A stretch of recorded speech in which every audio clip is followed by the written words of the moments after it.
To Make Parenting a Pleasure. Today we are talking about communication. If you have not yet done so, please go ahead and pause the video now and fill out the pre-survey that is included in your email. The same email that you got the link for this video to. It's just right above the link for the video. Go ahead and fill that out before you start. Like I said, feel free to pause. And then once you are done, hit play again and we'll get going. For those of you that have already done this, we will go ahead and get started. Like I said, this course is called Make Parenting a Pleasure. This is one class of 6 topics. Today we'll be going over communication, how we learned it, how we communicate with children, how we communicate in relationships, lots of different topics about communication today. First, we go over our core themes and basic assumptions. We do this at the beginning of every one of our classes, whether you choose to do them in this format or doing them in your home or at our central office or school. We will always go over these. If you are on video 3 of today, or you've just heard these a lot, go ahead and skip through. If not, let's talk about them just a little bit because they're very important. The parents who come to parenting classes are special. I absolutely believe this. I think a lot of people think, oh, I don't need that. I already, I parent every day. Why do I need a class? And the fact is that we can always keep learning. So it's very special that you've decided to take a moment, just do a little bit of learning, maybe a little bit of reflection. That makes you a really special parent. So thanks for coming. Parents are the foundation of the family. Parenting is the most important and challenging job there is, not that I needed to tell you that. Parents care deeply about their children. Parents are the experts about their children. Parents have to take care of themselves in order to take care of their children. There is no one right way to be a parent or a child. Parenting is a learned process. We teach our children through words and by example.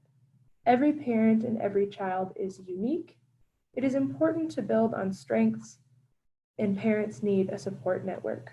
Now, all of these are connected in some way to one or multiple of the 6 parts of Make Parenting a Pleasure. If one of them sticks out to you, I really encourage you to either ask your family advocate about which one might apply to the right class, or just go ahead and, you can take a guess since you have all of these videos now, or just keep watching. All of them are important. All of them are great things to touch on and learn a little bit about. So I really encourage that.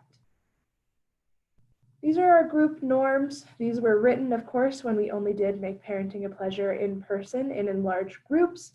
I only keep it in these slides because I like to talk about the class being confidential. It is completely voluntary to discuss, and that it's important to remain supportive and non-judgmental. If you have any questions about the curriculum that we go over today, or you would just like a little bit more information, all of the family advocates at CPCD are trained in this curriculum, and they would be happy to answer any questions that you may have. So let's get started talking about communication. First, we're going to talk about the dance of communication. There's obviously 2 parts of communication. One of them is verbal. It's what we think of all the time. We think of talking and hearing. There's also nonverbal communication. So we're going to start with that. Our quote here says, "Careful of the things you do, children will listen and they will learn." Absolutely true, right? And somehow they always learn and listen to the things that you would prefer that they didn't. So that's good to keep in mind. So let's talk a little bit first about how did we learn to communicate. Parents are the first people to talk to us, to give us our language that will enable us to communicate with them and with others. Were there ever times when the words your parents used in their nonverbal communication told you 2 different things? This is important to think about. It's something we go back to in a lot of the coursework of Make Parenting a Pleasure is, where did you learn that? What did you observe as a child? Because generally that's what we do now as adults, is what we learned when we were younger from the people we interacted with. So I like this question because it's confusing as a child to see someone doing something one way, their nonverbal communication, and then hear them doing something different. I'm sure we can all think of a time when maybe our moms or our dads or whoever watched you as you were growing up would stand there and you could feel that they were angry. They, had their jaw clenched, or maybe they had their arms crossed, or I don't know. You can see something about their nonverbal communication is not right. And if you would ask what was wrong and they said nothing, it would be confusing to you as a child. It's like, well, it doesn't really seem that way. And they don't quite understand yet why sometimes as adults we react that way. Another example is, mom's crying, and when asked what is wrong, she says nothing, or dad can be glaring at you, body tensed, jaw clenched. And when you ask, Dad, are you angry? And he shouts back, I'm not angry. It's like, well, it seems like you are. Those are all ways that kind of make it hard to learn how to communicate as a child, right? Because it doesn't really make sense to me, because you're showing me one thing and you're telling me something different. So communication is the foundation of all of our relationships. It helps us to feel heard and understood. It's the exchange of messages, and it involves clear listening and clearly expressing ourselves. It can also be nonverbal. So let's talk a little bit about communication with infants and babies. So how do babies communicate? Communicating with children at this young of an age, it helps to really develop their brain. This time in their lives, they are learning so much so quickly that will be essential to the rest of their lives. Let me jump back. I thought there was one more slide about infants. So communication between parents and children begins before birth. Everything a mother eats, drinks, or breathes when she is pregnant affects her unborn child. Let's make the assumption that there is a pipeline from mother to child through which emotions flow. The pipeline carries messages of love, safety. It can carry danger, trust or mistrust, caring or not caring. An unborn baby responds through movement when their mother's tummy is rubbed or talked to. Brainstorm a little bit more about ways babies can communicate. And this can be before they're born or after they're born, but we can tell, right, when babies are trying to communicate something to us, especially because their main form of verbal communication is crying for a long time. And I know I've even heard other mothers say that you can tell by the cry what the baby needs. And that is a form of communication between mother and baby, or father and baby. And by beginning to build the foundation of communication with your children when they're babies, we lay the groundwork for their future success as individuals. Positive communication helps build positive self-esteem. That's absolutely true. And we can talk more about that. If you have any questions about that, please feel free to reach out. So let's talk a little bit about listening skills. And I love this. From listening comes wisdom. Absolutely true. We always learn more when we're listening than when we're talking, right? That just makes sense. So good listening takes place when one person devotes their attention to what the other person is saying, when the listener is open to all that the other person is saying, feeling, and experiencing. This is absolutely true. This is one of my favorite points in this whole section about communication, because communication is a back and forth. And we'll talk about that more as we go on, but if you're not contributing to your part, whether you're the back or the forth, while listening, that communicates a lot to the person that you're talking to, right? You can tell when someone's not listening to you. And how does that make you feel? Listening is absolutely essential to getting a conversation going and really communicating clearly with another person. So listening skills, just like I just said, communication is the foundation of your relationships. Learning to communicate positively and effectively can take practice. Effective communication involves both expressing ourselves clearly and really listening to the other. There are two types of listening, quiet and active. We're going to talk about those a little bit here. So quiet listening is going to be when we're nodding. You can tell because I'm making eye contact that I'm listening to you. There's a funny video, if any of you are Office fans, of when they're trying to teach Dwight how to look like he's listening. And he looks, just crazy, opens his eyes way too big, and he kind of nods his head like a bobblehead. But, we know that what that looks like, just a nod and agreeing, making sure they can tell you're listening, you're not texting. I have a bad habit, I know, especially at work, that I'm reading emails while I'm, air quotes, listening to someone, and then I totally miss what that person's saying to me. Another way to show that you're listening is active listening. And that's a little bit more like saying like, yes, I agree. It can also be reflecting back to that person what they've said. For example, if you told me that you were really sad because your pet was really sick and you had to take them to the vet and you didn't know if they were going to be okay. Me reflecting back to you would be, I hear you saying that you're having a hard time because you're sad and you're scared about your pet. I totally understand what you're saying. That sounds really hard. That would be active listening. I'm showing you that I'm listening by responding to what you've said, and I only reflect on what you've said. I'm not waiting for my turn to talk. I'm not interrupting with a story about myself. I'm showing you that I am listening and that I care about what you're saying.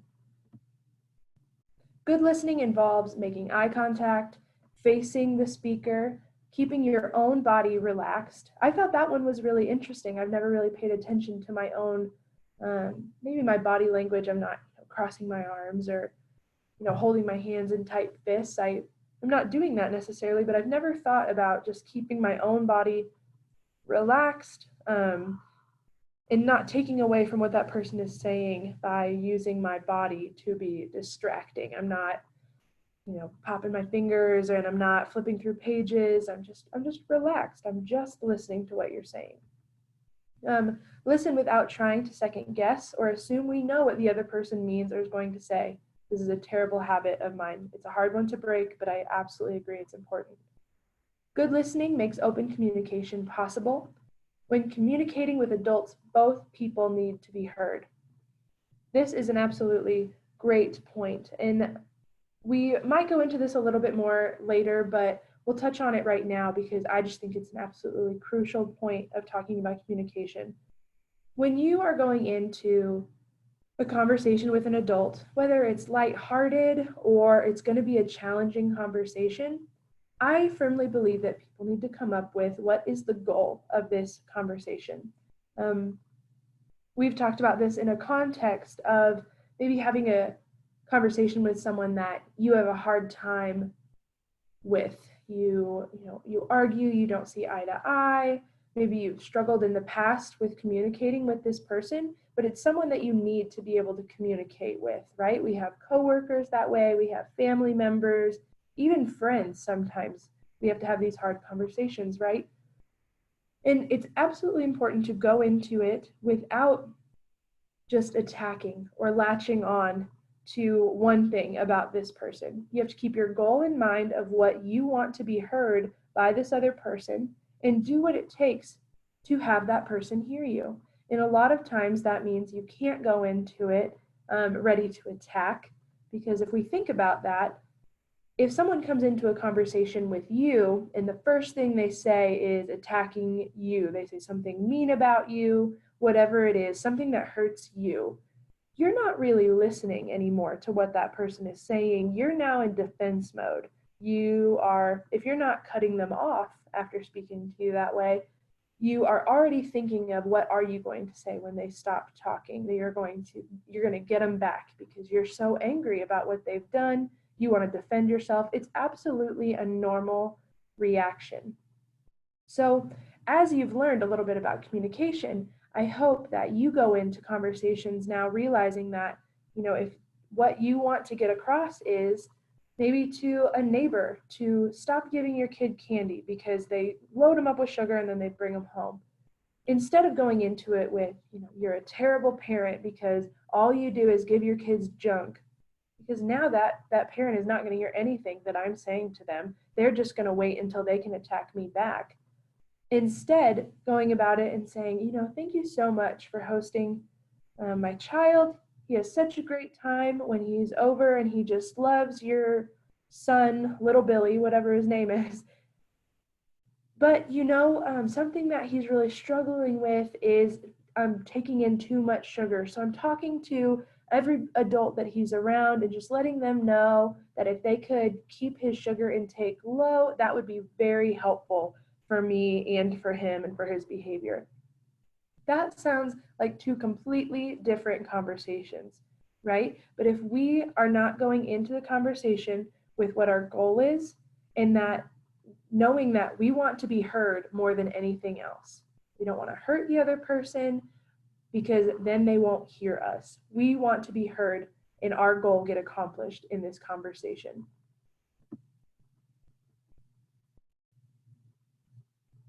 So a recipe for good listening. First is decide that you're going to listen. Going back to my example of reading emails at work while someone is talking to you, that's me not deciding that I'm going to be a good listener. So deciding that, I'm not going to look at my screen, I'm not going to, eat a loud candy, I'm going to listen, and I'm going to make that decision. Another one is making the time to listen, using body language that shows you're listening, like we talked about, like little nods, saying, oh, yes, I understand, things like that, and allowing the speaker to share his or her feelings, whatever they are. I think that this is really important, and I know I've said that, but communication is such an important topic because it feeds into all of these other topics. You have to allow people to share their feelings, whatever they are, so they feel comfortable enough to continue sharing those feelings with you. Because if they're your friend, your family, or your child, of course you want them to share things that they're struggling with you. You want to be in that with them. But if you immediately jump to giving advice or maybe saying, oh no, it's not that big a deal, dismissing it, they're not going to feel comfortable to keep bringing those things up to you. So a big part of listening is validating feelings and allowing those people to share what they feel, because just because you might not feel that way in that situation doesn't make their feelings invalid. So remember that everyone's life experience is different, and we need to respect one another enough to allow other people to share their feelings, whatever they may be. Here's the video of the office I was talking about. If you would like any of the videos that we have here today, again, reach out to your family advocate. They don't work well if I just play them in one of these recordings. The audio and video is just off. So if you would like to see them, just reach out. We'd be happy to share them with you. So now we're going to talk about quiet listening. Talked about it a little bit already, but how it's so important to make eye contact, using open body language, not closing yourself off or turning away from the person, actively paying attention, being appropriately responsive, not being overpowering, just appropriately responsive, and communicating acceptance of what the person is saying. Active listening is summarizing, paraphrasing, or reflecting back. We've already talked a little bit about reflecting. And checking your feelings and saying, what they're saying, maybe they're telling you that something you do they don't like very much. And that's hard to hear. That's really hard for us to hear because, of course, we're trying to do our best. We're trying to be the best people that we can be, at least I hope, all the time. And sometimes in those conversations, we have to check our feelings and say, this is hard for me to hear, but I'm glad that someone I care about or someone that I interact with is telling me these things, and letting them know that you accept what they're saying and thanks for sharing, and moving on and deciding what you want to do with that information. That part's completely up to you. Asking friendly questions. Beware of blaming, criticizing, lecturing, advising, judging, and ridiculing.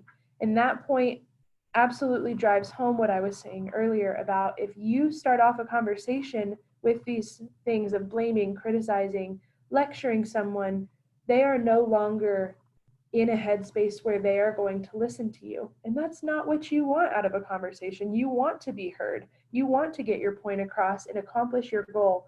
So let's just avoid that blaming, criticizing, lecturing, advising, judging, and ridiculing so that we can have more effective communication with one another. So, like I've said a few times here, if you have any questions about listening, communication, these slides will pop up. I encourage you when you see them to maybe jot them down or even type them into your phone so that way you can remember to ask your family advocate next time you see them.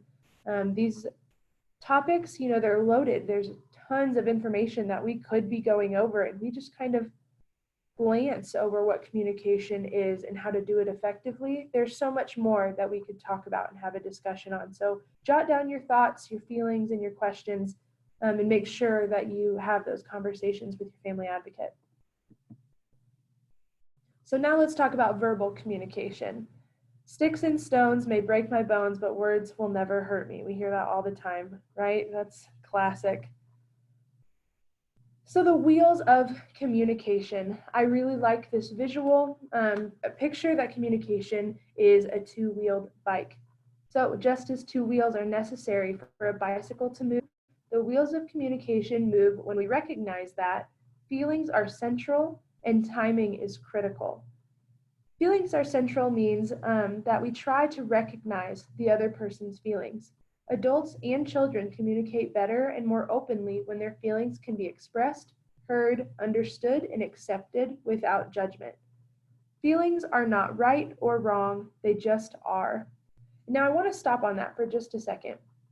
I love feelings are not right or wrong, they just are, because it's a little bit hard to verbalize exactly what I mean by this, but just because you feel a certain way and I don't really feel that way doesn't mean that your feelings are invalid. You still feel that way.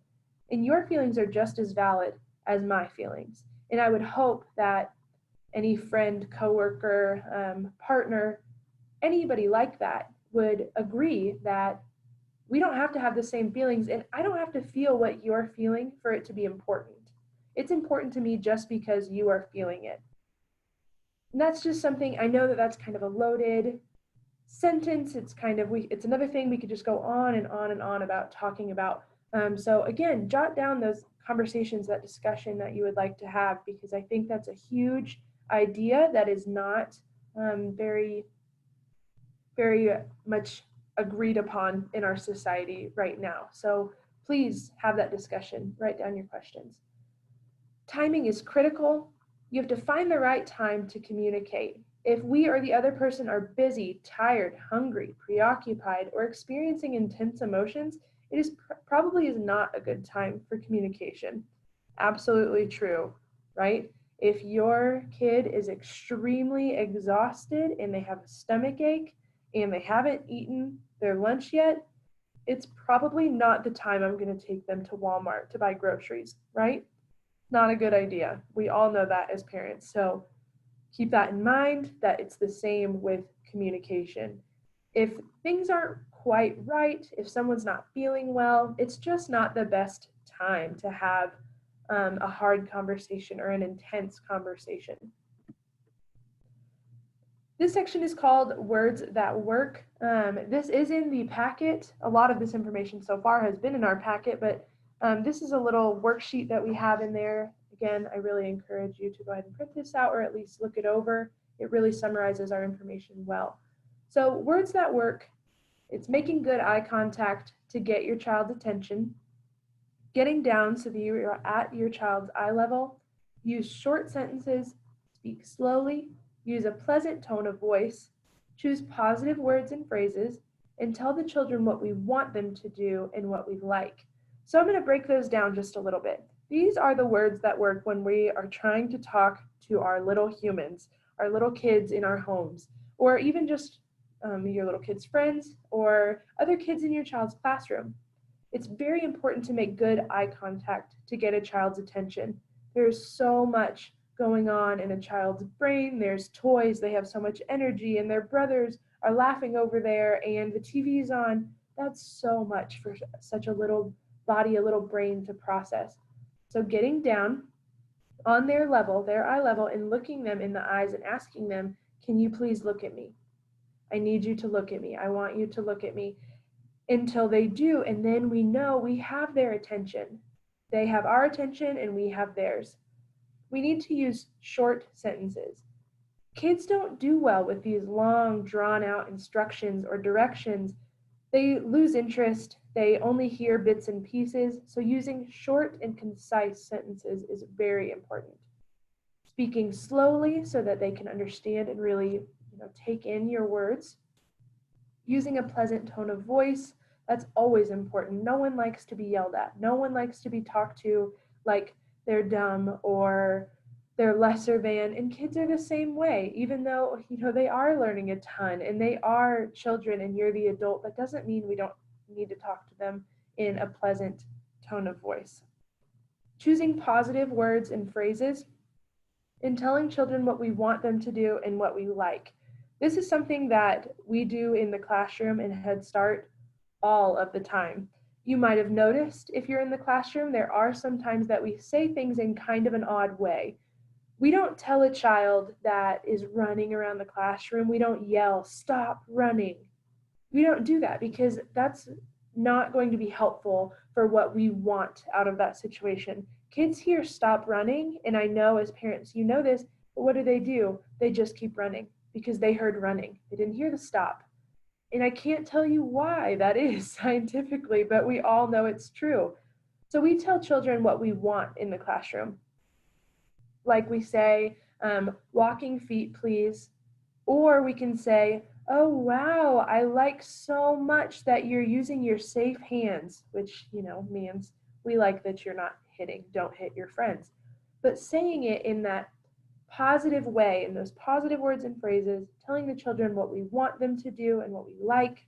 Another good example is if a child is standing up on a chair or standing up somewhere not on the ground, we tell them to please put your feet on the ground, or we want your feet on the ground. We're not saying, sit down and stop doing that. We're saying feet on the floor. And they hear that and they do it. It's a short sentence. We speak slowly. Generally for shorter things like that, we do make eye contact, but if it's really not working, getting down on that child's eye level and saying, "I need you to put your feet on the floor. I really want you to put your feet on the floor so that you can be safe." And that's just a way that children understand it. It's much more clear to them what we want out of that situation. Just going on with words that work, we give directions in a positive rather than negative form. Like I was saying, please put your feet on the floor. I want your walking feet. I want your safe hands, things like that. Give the child a choice only when you intend to leave the decision up to them. This is crucial. I messed this up all the time as a young parent. I would give them a decision, but I only wanted them to pick one of them, and when they didn't, then I looked like a liar because I didn't actually leave the decision up to them. So for example, if they're throwing a big fit about they don't want to get dressed. That was a big struggle for us. I don't want to get dressed. I don't want to wear those shoes. I don't want to do this. And so I would give them a choice. I would let them make this decision of, okay, you get to choose. Do you want to wear this dress or do you want to wear a t-shirt and shorts today? That is up to you. Or if bedtime is a big struggle, getting that routine down. If it really doesn't matter what order they do things in, you can ask, okay, do you want to take a bath or would you rather brush your teeth first? Giving them that decision, giving them some power, so it's no longer you saying, go and do this, I'm telling you what to do. It's them taking some initiative and taking some power back and deciding what they want to do when you're still getting what you needed them to do done. Choose words in a tone of voice which make a child feel confident and reassured, not guilty and ashamed. This is absolutely crucial. There is always a way to rephrase something that might make them feel guilty or ashamed to make them feel more confident and reassured.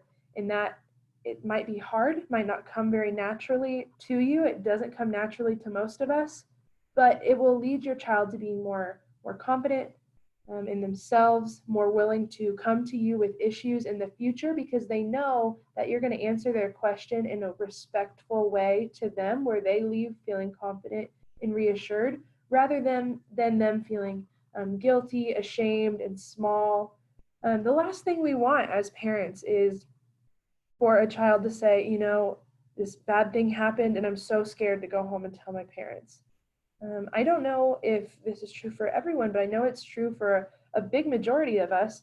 We want our children to feel so confident and reassured at such a young age that even as adults, they don't come to us feeling ashamed and guilty when they mess up. That happens. We're human.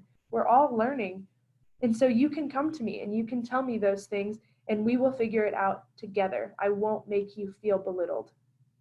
Another one is help the child to develop insight by pointing out the motivations within the situation. This one, it comes across as being a little bit complicated, but it's really pretty simple. You want to point out to your child what the motivations in the background of maybe people's responses to them or the way that they act towards them. We want to explain that to them so they can develop an insight in how to react to these situations later on, right? I know one thing that I learned from someone that I really admire when I was first starting to do parenting with these two little girls that I fostered for a while. They would do things that were really dangerous, and they just hadn't had the supervision that you would hope that most children get at this young age. And so it wasn't really their fault. No one had ever told them the motivations behind what they were saying. If they would start messing with or maybe putting their fingers close to a power outlet, they would always get, they'd get the loud clap and say, hey, knock it off. But if I just say knock it off, they have no idea why. What they're doing is wrong. They don't know what the motivation behind this situation is. And my motivation by saying that, my motivation is that I'm worried they're going to get hurt. And I don't want them to get hurt. I love them. I want them to be safe. And so instead of, sometimes if it's really dangerous, I know I still am guilty of doing this. I still do the, hey, and kind of get their attention real quick because I don't have a lot of time to go over there and get on their eye level and explain before, they stick their finger in an electrical socket or something awful. So we can get them to stop. But then it's so important to explain what your motivation was. Hey, if you do that, you'll get really hurt. I'm sorry I yelled, but you scared mommy, and I need you to not do that anymore because I want you to be safe. And then answering those questions. Kids, they want, why? Well, why about this? Why does this happen? They want those answers. So, explain it to them. Take that time. It's important. Avoid comparisons between one child and another, but use individual recognition or achievement for achievement and growth. I think this one is a little bit self-explanatory. No one likes to be compared to someone else. We always want to be recognized for the good things that we do at our own pace. So be sure to differentiate between your kids and say, I'm really proud of you for this, and I'm really proud of you for this. It's okay that you're not the same. We don't want a bunch of clones. We want individual human beings to grow up in our house. The most effective speech is simple, slow, and direct. With children old enough to understand, there is a language of encouragement you can develop even further by using phrases that demonstrate acceptance, are supportive, focus on contributions, assets, and appreciation, and recognize effort and improvement. This is just a long way of saying, as your kids get older, the way you encourage them can become more detailed. Giving them that information of, I'm really happy that you put away your toys, because if you don't put away your toys, mommy has to clean them up. And that makes her sad because I played with them with you. So I'd rather us do it together. Or you did me a big favor because now that you cleaned up your toys, mommy can go start on lunch. Things like that, explaining to them, thank you so much for your contribution. I appreciate it because of this. You've really improved on picking up your clothes and putting them in the hamper. Things like that. Kids love that. We think that kids won't understand, but if we encourage them, they love it. They want our approval and they want us to be proud of them and happy with them. So express that. It's so important. So now we're going to move on to something called iMessages. At first, I thought that this was the messages like from an iPhone, but that is far from what it is. So iMessages and you messages are different. You messages lay blame or guilt on the other person. When we hear the words you, always, or never said in a complaining or blaming way, we stop listening. So if I start off with you always and you never, and I'm upset and I'm blaming you, the other person is already not listening. It's like someone is throwing the ball at us instead of to us. And I like this analogy. What they're saying is that communication is a lot like playing ball with someone, just tossing a ball back and forth. If I throw a ball as hard as I can, which would be the equivalent of maybe yelling or talking too quickly, or maybe assuming that you might understand something when you don't have all the context, so it's going right past you. You miss it, it flies past, the game of ball has been disrupted, right? I have to throw it slowly, I have to be direct, I have to make sure that you're understanding, you're looking at me, you see that I'm going to throw the ball at you. It's a great analogy for how communication really works. We don't want to throw the ball at someone, we want to throw the ball to someone. So we state what we feel, when you feel it, and why. The point is not to blame the other person, but to describe how the behaviors or actions affect us. This is so important. We don't want to just say, you make me so angry because you always leave dirty dishes in the sink. Maybe that's an example of something that really upsets you and you want to have that conversation. Instead, you can say, this is one that we struggle with in my own home. I tell my family, it really hurts my feelings when you just let dishes pile up in the sink because it communicates to me that your time was more important than mine and that you don't respect the things that we have. You don't respect the dishes that we have, or maybe the blender, the appliances, whatever it is, the things that, I want to have good quality and we want to take care of them. You don't respect that in the same way, and that upsets me. What I did there was communicate with an I message. I said what I was feeling, when I feel that way, and why. I'm not blaming you and saying you're such a slob, you leave dishes in the sink all the time, and I hate that. Those are two totally different ways of communication, but they're the same message at their core.